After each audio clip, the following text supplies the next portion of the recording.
Hello everyone, welcome to my IELTS stream.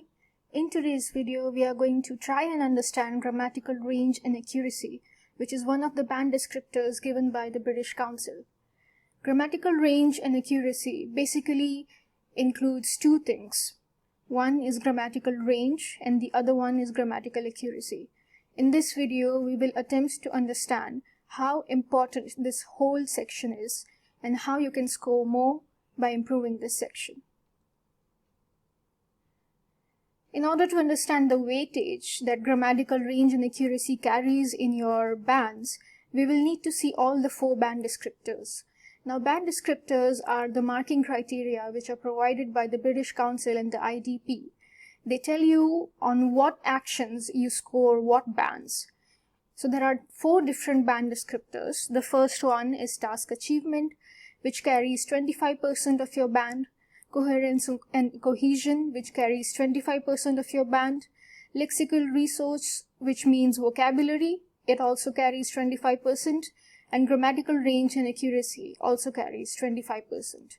So all the four band descriptors carry equal weightage when it comes to your writing task 1, your writing task 2, and your speaking module. So they all carry equal weightage, and hence you should pay equal attention to all of them. But grammatical range and accuracy particularly is more problematic for a lot of students because people usually face issues in grammar, sentence framing, tenses, simple complex sentences. So this is the section where a lot of students struggle, and because grammar contributes to basic coherence and understanding of language, that's why also it is very important to work on and improve in case you have weak grammar. How task 1 and 2 bands are calculated. So here is an example to show you exactly how the task 1 and task 2 bands are calculated. So these are the four band descriptors, and this example will also show you that if you are scoring good in all the other three band descriptors but you don't score well in grammar, what will happen? So let's say you score 7 bands in task achievement, 7 in coherence and cohesion, 7 in lexical resource, but then you score 6 in grammatical range and accuracy, then the round figure according to IELTS rules will be 6.5 bands. So IELTS does not calculate bands. The round figures of the bands are not actually rounded off to the higher number, but they are rounded off to the lower score. So even if the average of 7, 7, 7 and 6 is something around 6.75, you will not get an overall 7 bands in your task. You will get a 6.5 band score. So this is the drawback.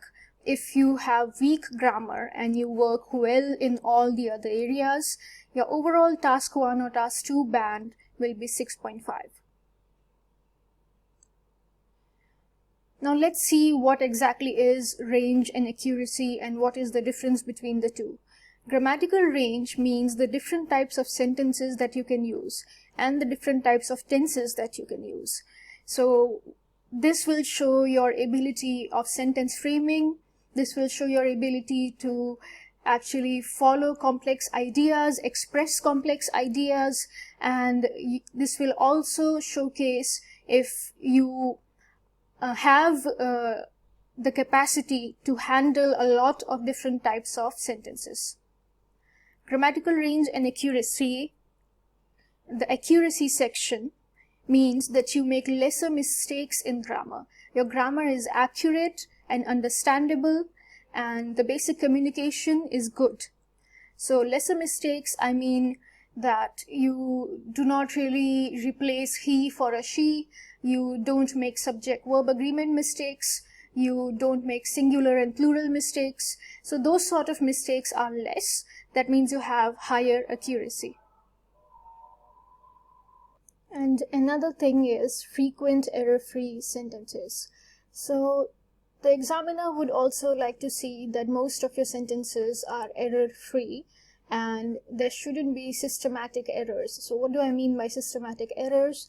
I mean that you make mistakes in one particular type of grammatical concept, like subject-verb agreement, or you make mistakes in past participle verbs, or else you make mistakes in adverbs or adjectives. You make mistakes in capital and small letters or in punctuation.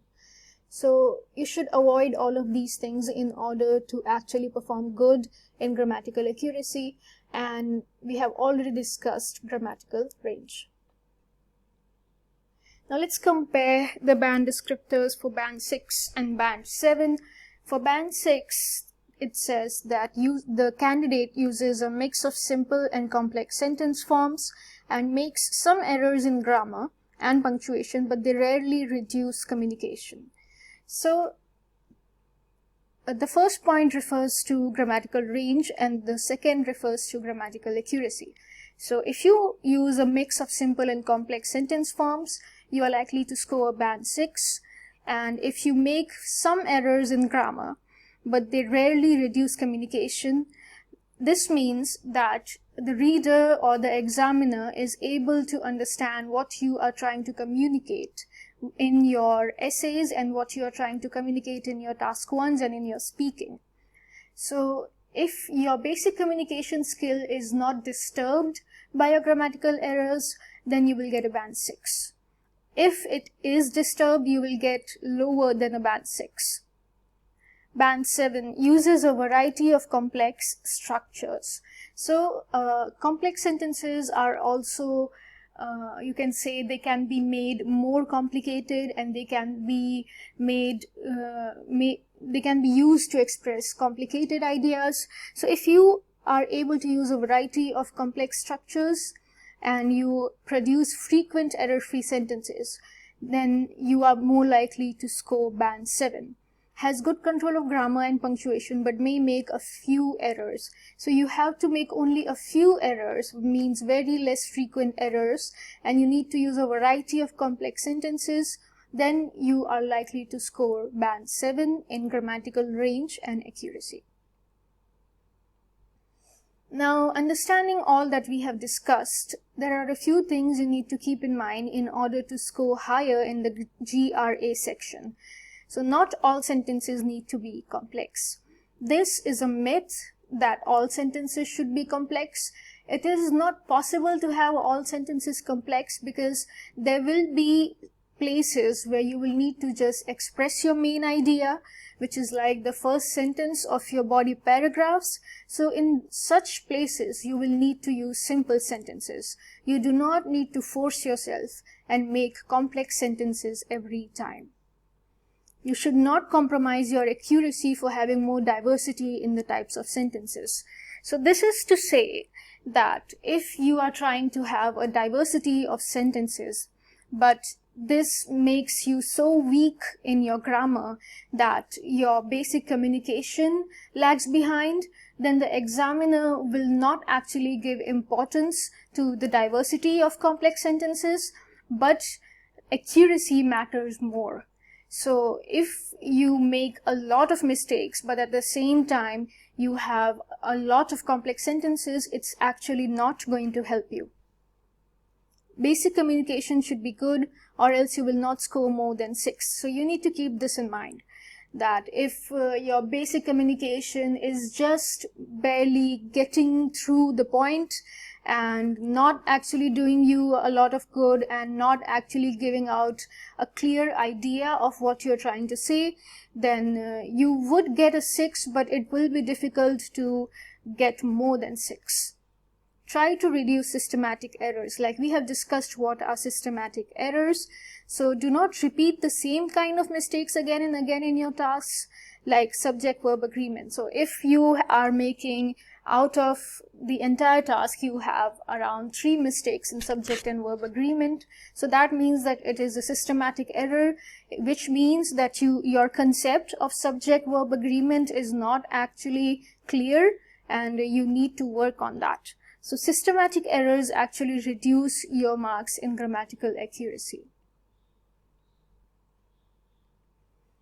Understand how to make simple, compound, and complex sentences. So I would say that do not actually get into a lot of technicalities, because then there are chances that you might get more confused, but at least understand the basics behind simple, compound, and complex sentences and what makes them different from one another. Understand which tense to use where. So this is really important. A lot of students make mistakes when it comes to tenses, and they use present tense a lot more than they're supposed to. They do not really realize that when they are talking about the past, they should be smooth enough to actually transcend to the past tense, and when they're talking about the future, they should be smooth enough to slip into the future tense. So this is how mistakes happen, and if you make mistakes in tenses, this will become another systematic error. After finishing the task, proofread your answer and correct any mistakes that you find on your own. So in your writing module, it is really important, and we have discussed this in one of our earlier videos, that you should keep 3 to 5 minutes at the last in order to read your paper thoroughly, in order to read word by word, sentence by sentence, and in order to even pay attention to the spellings. So if you proofread your answer before you actually submit your paper, chances are that you will be able to point out your own mistakes, and if you correct them, then your 0.5 band will go up, because in examination conditions, even students who are really fluent tend to make a lot of mistakes, and there's nothing wrong with that, as long as you proofread and edit your answer. Understand that weak grammar can also affect your coherence and vocabulary scores. So if your grammar is so weak that your sentences are not making sense, that your paragraphs are not making sense, and you are not able to convey your idea, you are not able to explain your idea in the proper way, your examples don't make sense, then it will affect your coherence as well. And how does it affect vocabulary? Now, vocabulary has two things. One is use of unusual terms, and the second is collocation. Collocation means that you put the right word at the right places. But if your grammar is weak, that means that your sentence framing could be weak. And if your sentence framing is weak, you might misjudge and position words the wrong way. So this is how bad grammar will result in bad vocabulary score as well. Practice, but not by blindly writing a lot of essays, but by paying attention to your mistakes and not repeating them. So you should practice, and practice properly, not just blindly.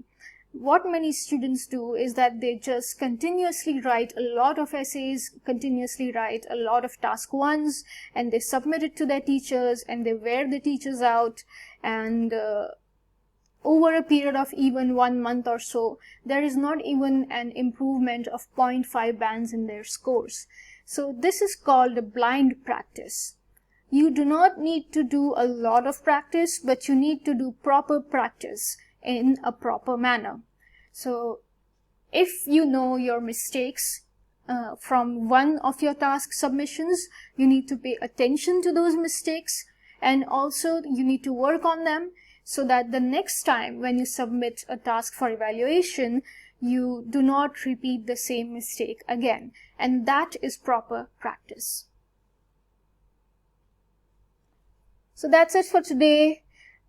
We are My IELTS Dream. We help you in preparation for your IELTS exam, both for academic and general. You can email us on myieltsdream123@gmail.com. You can subscribe to our channel. You can follow us on Facebook. You can message us on Facebook. If there is anything that you want to know about the IELTS exam, you can contact us and we will be happy to help you. If there is any particular topic that bothers you, that you're struggling with, please let us know in the comments below. We will make one video on it and we will post it on YouTube and Facebook. Thank you and have a nice day.